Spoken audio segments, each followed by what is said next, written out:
Coming up this week, why don't you believe me?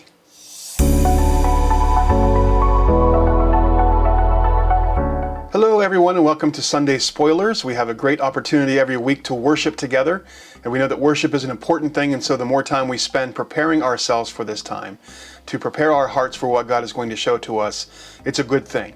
So today we're going to take a look at what we're going to be focusing on Sunday in our time of worship. We're continuing our series of What If Jesus Asked Me, looking at the questions of Jesus and how those questions can cause us to pause, to reflect, even to wrestle with some things to help us to get to a deeper level.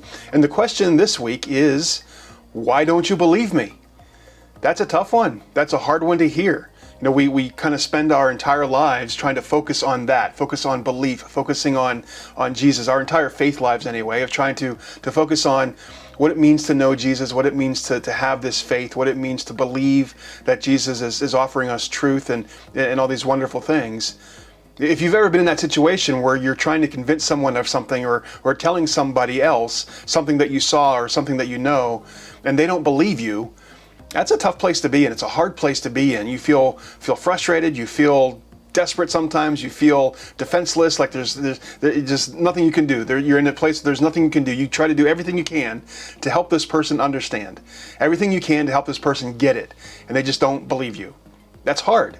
And so I think Jesus, as he's interacting with people, he wants us to have that focus, wants us to have that focus of what it means to believe. And so this comes in the context of a discussion with some folks, some religious leaders, and they're having this kind of conversation about who he is and what his mission is and what his ministry is about. This comes from the Gospel of John, chapter 8, verses 42 through 47. Let's listen to this. Jesus said to them, "If God were your Father, you would love me, for I have come here from God. I have not come on my own. God sent me.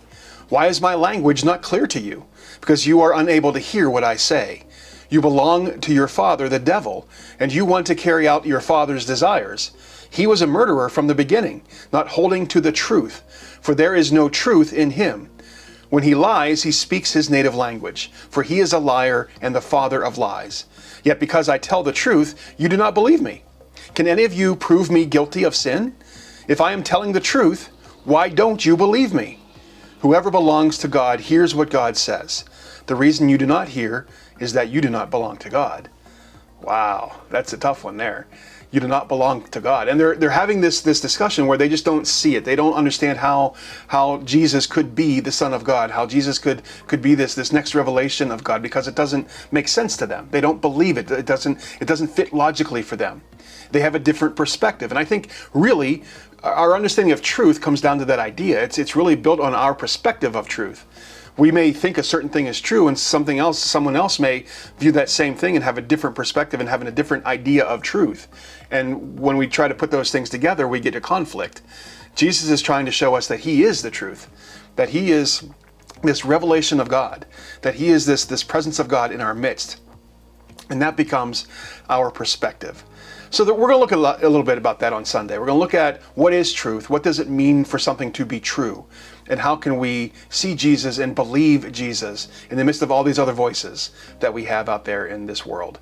I look forward to seeing everyone on Sunday, look forward to worshiping together, and look forward to having this ongoing conversation about our belief in Jesus. Take care, everyone. We'll see you then.